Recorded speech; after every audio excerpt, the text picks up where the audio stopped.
What's up people, Dobbsyrules is right here, and I'll have to make this intro very quick. Welcome to another rank video. Today you guys voted for Final Fantasy, so it's a massive franchise, just to let you guys know. Over 30 years of games, it's a lot, okay? So what I thought to myself, I'm not doing the spin-offs today because there's too many spin-offs to really know about. But I've gone for the numbers. That means all of the ones that I merely have the numbers. So yes, including the 10-2s, the 13-2s, the 13-3s, the remastered versions, like anything that's like a remaster, including the original, they're all going to be put down into one. Now there's 24 I've got here, and that's all 24 games that is known as a number. I may be missing a few, but I don't own them. So pretty much the 5 senses of gaming for Final Fantasy. Number 1, the story. How good is the story? The music, how well does it play and does it make it feel more impactful into that story and in the gameplay? The look of the game. How does it look? Does it look smooth? Does it look clunky? Has it not aged well? Number 4, the battle. Is the battle worth it? Is it a good way of playing the game in their battle mode, or is it one of the worst? And then optional things, secret bosses, optional weapons, optional side quests. Are they good or are they bad? Now like I said people, this is going to go very, very quick from number 24 all up to 10. Pretty much at number 24 and number 16 or 15, I'm going to pretty much go so bang, bang, bang, bang. Just to let you guys know because it's a lot to go through. So let's get this started. Cue the music of Final Fantasy and let's have myself a massive quick explanation to all these games. Number 24 is Final Fantasy X-2 Final Mission. Absolutely one of the worst Final Fantasy games ever made. It's super trash. The story doesn't work. The music's not good. The look is terrible. The battle is useless. It's like a cheap version of Mystery Dungeons. I hated it. And optional stuff, there's nothing really optional about it. It's just a shitty piece of crap, to be honest. My opinion.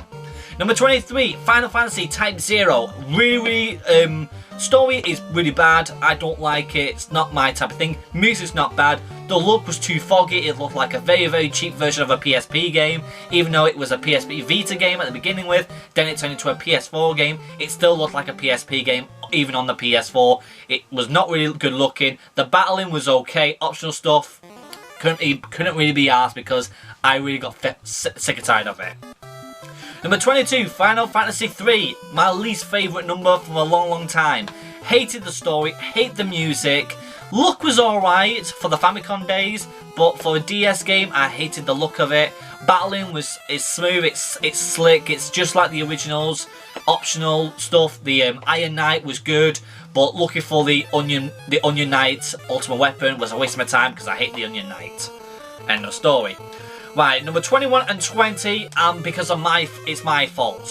Final Fantasy XI Online and Final Fantasy XIV Online. I'm putting them both as 21 and 20. Main reason, the story's good. I like the story. It's nice and solid. The music, it's okay. The look, very nice. The battling, I hated. I really, really hated it. I didn't like it at all. And to be honest as well, because of the battling, I didn't even finish it. And the reason why as well, because I don't think Final Fantasy should never be online. That's my opinion, okay? So I'm sorry for the people who love the online games. I couldn't get into it. And plus, the optional stuff is extremely difficult as well. And if you guys were the originators of the Final Fantasy Online, props to you. But if you guys are new to it, bad luck to you because you're missing out on a lot of stuff, which I did. So that's why it's down low. Number 19, Final Fantasy I. Final Fantasy I is the originator of all Final Fantasies. First came out in all the way back in the 80s. It was standard, it was an easy story, 4 crystals, 4 enemies, take them down, face the boss. End of story. Music's great, it was classic. The look from a Famicom game, it looked great. It looked like a good classic fantasy game back in the old 80s. But when they got the remasters for the PSP and the PS1s, they look way more better. Battling was easy, it was smooth, it was just classic turn-by-turn based fighting. Optional bosses, there weren't really hardly any optional bosses unless you talk about Megnagun. Quite a bit of like a secret / semi little bit of a boss. It was the most strongest boss in the game. But besides that, looking for stuff as optional things, it's alright. Besides Bahamut, very good with the Bahamut because you have to get the rat's tail to make yourself stronger. I like that. Number 18, Final Fantasy II. A lot better than Final Fantasy 1. They knew what was wrong, what was right. They kept with the right stuff, but they changed the wrong stuff. Battling and everything, just like number 1, perfect. The look was more clearer, including the remastered versions. The cinematics were awesome. Story was pretty much exactly the same as number 1, but with a bit more in detail. Music, once again, it's classic Final Fantasy music, you can't get wrong. Optional stuff, there was an optional boss battle in it as well. I think there was 2, I don't fully remember, but they were a lot better than number 1, of course, and the rest of the others. Getting some ultimate weapons in there, you know, their most powerful weapons in the game. Very good. Optional missions were good too, I liked it. So pretty much that's what I say for number 18. Number 17, Final Fantasy 13-3, Lightning Returns. Story was a mashup, really was a big massive mashup, but I had to understand it because I played 13-2 and 13-1. Music, brilliant, love 13's music. The look, just like the other 2 games, absolutely awesome. Battling, could have been way better. I did not like it because you only had to play as Lightning only, unless you had an optional chance to play with another person in the party, but rarely you were only playing on your own just as Lightning. I didn't like that at all. I wanted to have a bit of a chance to play with other characters, but we never got that. Optional bosses, freaking nails. Very much nails. Extremely difficult, but if you're very good at playing the game, you can smash it right out of the ballpark. Number 16, Dirge of Cerberus, Final Fantasy VII. Now, a lot of people hate this game, a lot of people like this game. I freaking do like this game because it was different, it was fresh, it was different for Final Fantasy VII franchise. Story was pretty much all about Vincent Valentine and Lucrezia, and all about these soldiers in blue and everything. A bit confusing for a Final Fantasy VII game, but it was based after Final Fantasy VII story, the original. So yeah, it was quite a bit of a mashup on what the hell was going on because it was all about Vincent Valentine. Music was okay when it was going on, but most of the time it's quite quiet. The look for PS2 game, it would look like a good game, but yeah, there's a lot of better PS2 games that had better look of sceneries and the looks of it. It was a bit too dark for me for a Final Fantasy game. Battling, it was just like a run and shooting game and a bit of a combat game. That's all it was. It's no turn-based, there's no music, battle music. It's literally run, shoot, get an item, run, shoot, beat a boss, carry on. That's all it was. There was nothing optional about it. There was no optional side quests, no optional bosses. It was just a standard, like, normal battle game. Number 15, Final Fantasy XII, Reverent Rings. Now, this story on that game is fantastic. Really good. Love it to death. The music could have been way better. That was the only thing I had to say about it. Same thing with the looks. The looks were trashed in my eyes. Even though it's a DS game, you have to let them off with it. But there was a lot more better DS games that had better graphics and better looks of the game. It was just not really up to scratch for a game in that time of year. Battling was really good. Optional stuff was okay, but overall the story really won me all the way through that. Next up though, number 14, Final Fantasy XII. Now this is way better. Story was awesome, music was good. The look, yeah, even for the remastered version on the PS4 with the jobs and everything and the Zodiac edition, could have been way better. It was, to me, it didn't look smooth at all. It still looked a bit clunky. The battling, I still don't like the battling at all. Optional bosses, they kicked it up a notch with the freaking judges. That boss fight is hard as nails, and including the other bosses, like the ultimate bosses, but Jesus Christ, the judges was like a big props for me. I was really happy that they got that in, finally, because it came out only in Japan, then it came out for us in Britain and America. Number 13, Final Fantasy IV, another great and original. Story was solid. Everybody loved Final Fantasy IV. It's quite, to me, it's a very underrated game. Don't get me wrong, very underrated. Music, freaking balls to the wall, amazing. Look of it, very nice for a SNES game or Super Famicom. Very nice, very smooth. Including the remasters, they were way better. Looks were great. The battling was just like the classic Final Fantasy games. Turn-based, love it. Optional bosses, freaking stone cold killer hard. Very rock hard for a game.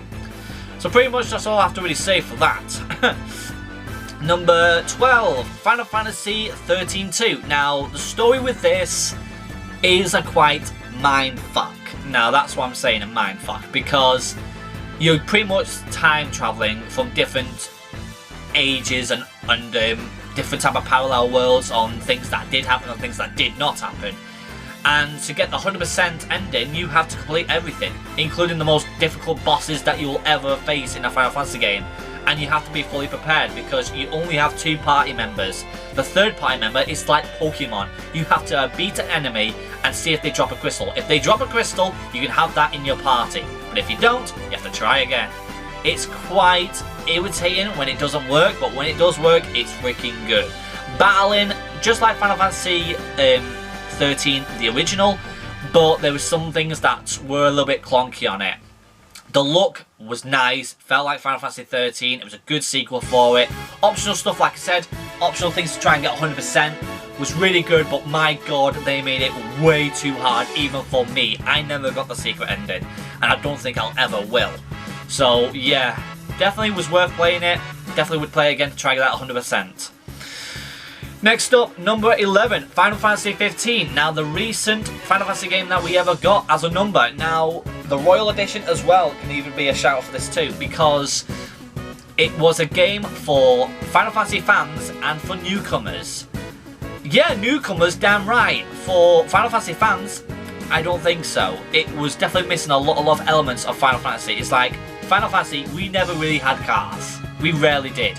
In Final Fantasy VII, yeah, sure, and in 8, but I don't remember any other Final Fantasy game that had cars in. Maybe some tanks, but like Mechanaguns and everything like that, but definitely not cars. But having it fly and everything was quite cool. That gave it a good shout out, and plus, the music was awesome because it had all the other Final Fantasy music things, but that's pretty much a cheap shot for that. The look was awesome, the battling I loved. The battling was awesome, loved it. Optional bosses, very good. The Aaron Tortoise, very good.